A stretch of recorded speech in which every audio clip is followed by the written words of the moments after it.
Elle voulait savoir si je comprenais le choix auquel elle se préparait.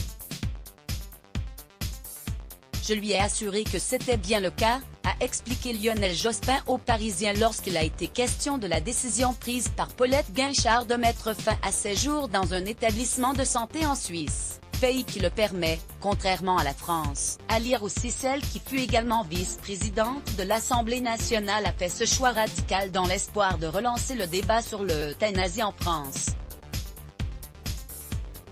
Souffrant d'une maladie neurodégénérative conduisant à une paralysie totale, elle se savait condamnée.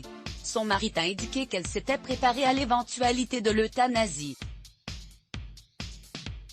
Elle ne pouvait pas supporter ça, de voir ça. Ça faisait longtemps qu'elle pensait au suicide, à mettre fin à cette maladie, a-t-il expliqué au micro de BFM TV.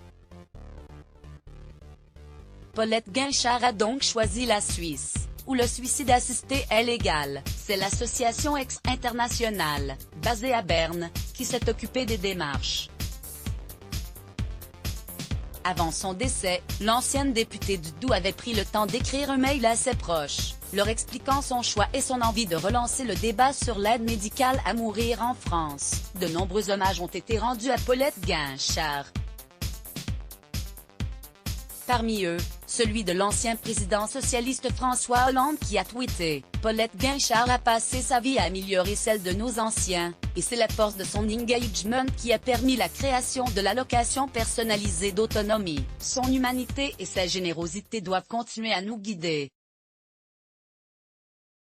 La maire de Lille, Martine Aubry, qu'elle a côtoyée au ministère de l'Emploi et de la Solidarité, s'est souvenue d'une femme merveilleuse d'engagement qui incarnait les valeurs de générosité et d'humanité. Une grande dame de la politique française, une femme de gauche s'en est allée, dans un communiqué relayé sur son compte Twitter.